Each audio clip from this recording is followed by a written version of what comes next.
What is up, everyone? Welcome back to another video. Today we're going to cover the pediatrics quiz that can be found on our website, buzzwordsmed.com. So for anyone that's new, you go to Ace the Board, it's on our website. You go down to Novel Podcasts, you can see the bingo and the brew review. We have practice exams, and this is where you would find the test. So you would click Step 2 Pediatrics, and it would take you right here. I've already let the timer kind of run its course, so we will no longer be timed just for this video review. But normally you'll have about 5 minutes for the 2021 questions. So, without further ado, let's begin. So, you have a child born via vaginal delivery complicated by shoulder dystocia. Which of the following below are risk factors for this event? Diabetes in mother? Yes. Having shoulder dystocia in previous pregnancies? Actually, yes. Multiparity? Yes, meaning if you had twins or triplets. And then finally, fetal macrosomia. Of course. So, mothers that are diabetic have bigger babies. Fact. Having multiple kids at the same time increases your chances of shoulder dystocia. And of course, bigger babies, more likely to have shoulder dystocia. So all 4 of these would be the correct answer. Select below if the symptoms match the pathology. 1. Bloody stool and milk protein allergy. Do those 2 things go hand in hand? The answer is yes. If you have a milk protein allergy, you can often have bloody stool. Macroorchidism and Fragile X syndrome, so essentially large testes and Fragile X. Do those go hand in hand? Of course. So Fragile X, remember you have the large ears, the large jaw, and the large testes. Bilious vomiting and pyloric stenosis. Do these go hand in hand? Initially you'd say, yeah, of course, vomiting, but remember pyloric stenosis, just by its nature being in the pylorus, would lead to non-bilious emesis. Projectile non-bilious emesis at that. So that would be the incorrect answer. And duodenal atresia and trisomy 21. Trisomy 21 is just a condition that we need to know so many different things about, one of them being increased chance of duodenal atresia. Anything else that you can think about? Right. Hirschsprung disease, ALL, early Alzheimer's, among other things. All right, next question. A newborn delivered at 35 weeks is tachypnic with intermittent DSATs. Chest x-ray significant for perihilar vascular congestion. His symptoms resolve within the next 2 hours.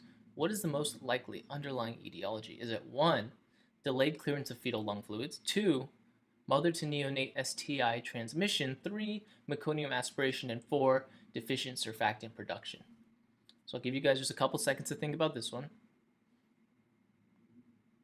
And we'll go down the list. So delayed clearance of fetal lung fluids. What is that indicative of? Right, transient tachypnea of the newborn. Fantastic. So this is a newborn, maybe 34 to 38 weeks is most common. They're born a little early, and for whatever reason, they still have some amniotic fluid in their lungs, and it takes a couple hours for them to get that out. That is the correct answer in this case. Now let's go down the list. Mother to neonate STI transmission. Does that make sense in a newborn that has essentially trouble breathing right after delivery and then it resolves spontaneously without treatment? Probably not. When I think mother to neonate STI transmission, I think of things like herpes and varicella, which wouldn't match these symptoms. And then if I think about lung pathologies, I think about chlamydia and things that cause pneumonia, and those typically occur weeks later and would require some type of treatment to resolve the symptoms. So in this case, doesn't really match up.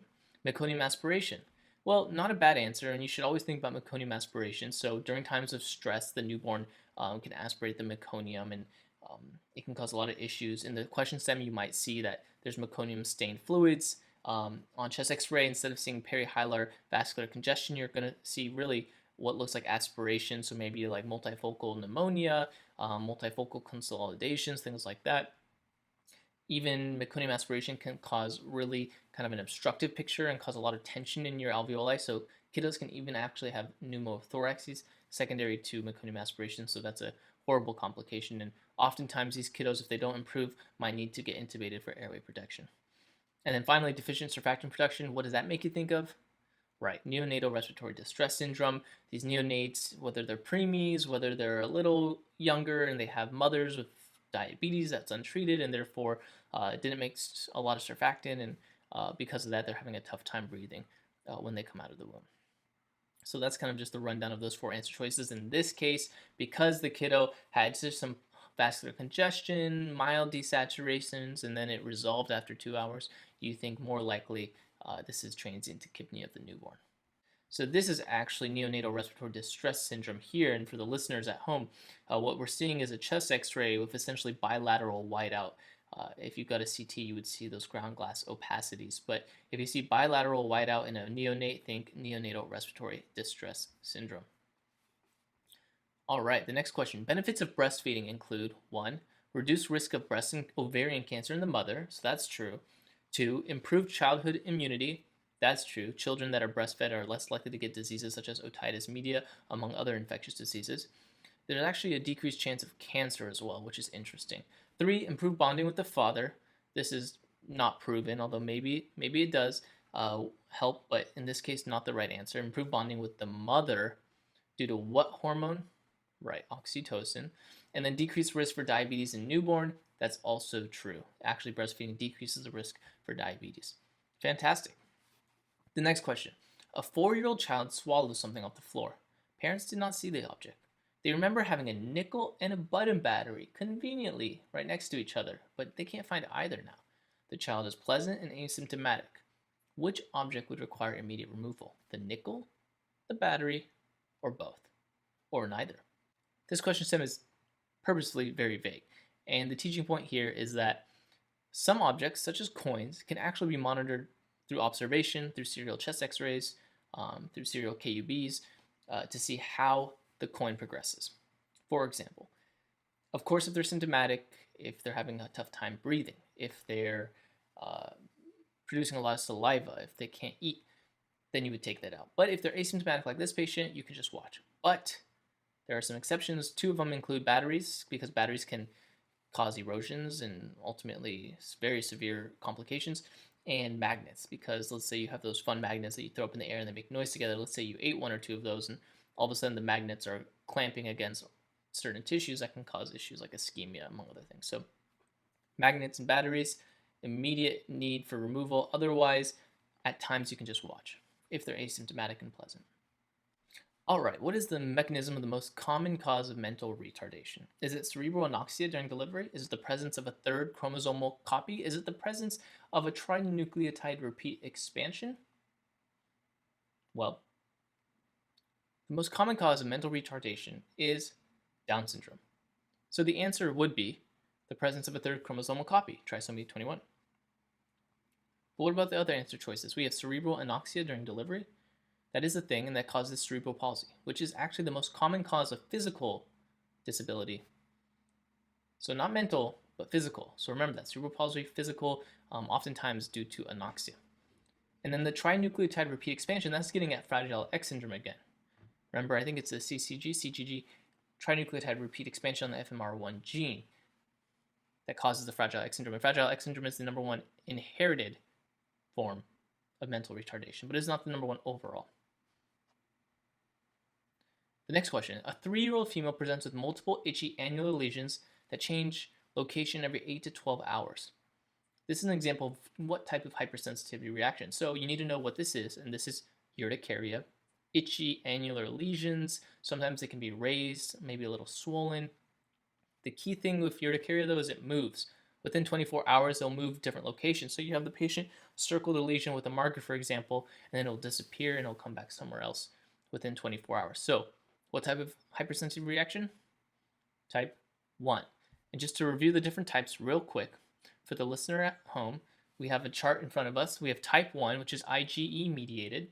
Examples include things like asthma, any type of atopy, eczema, hives, etc. Then you have type 2, which is that direct cytotoxic antibodies against the cell surface. So blood transfusion reactions are a good example. Autoimmune hemolytic anemia is another fantastic example. I think of good pastures when I think about type 2 mediated hypersensitivity reactions. We also have type 3, where you actually create those complexes. The classic one is lupus. And then you have type 4, which is cell-mediated hypersensitivity. And we think about a couple things like contact derm, which you can see in our derm lecture, tubercular lesions, and graft rejection. So, next question. Upon a follow-up visit, a 1-month-old infant is found to have a white-gray opacity in his eye that was not seen prior. What is the next best step? So, is it to alter dietary habits? Is it to continue to monitor?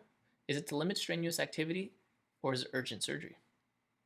So, what does this kiddo have? Or what should you think about in any neonate, any infant that comes in within a couple months of being born and having cataracts? Right. You should think about a sugar issue. In this case, an issue with galactose. And therefore, the right answer is altered dietary habits. And there's two deficiencies on the galactose pathway that we have to remember. And we have a little diagram here. So, from galactose to galactose 1 phosphate, we have galactokinase. And that deficiency, galactokinase deficiency, is called a type 2 galactosemia.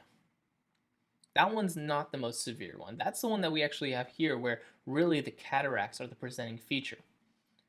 On the other hand, when you have galactose 1 phosphate go into glucose 1 phosphate, that one is called classic or type 1 galactosemia. That one is a dangerous one that can lead to hypoglycemia, sepsis, hepatomegaly, obtunded kiddo, really bad stuff. So you might get cataracts there, but really that's not the main problem at that point.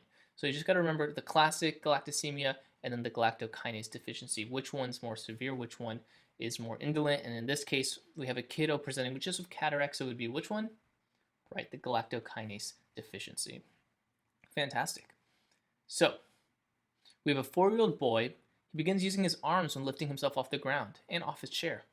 The inheritance of this genetic condition is, so first of all, you need to know what genetic condition this even is. That's right. So this is Duchenne's muscular dystrophy. And how is it inherited? Right, X-linked.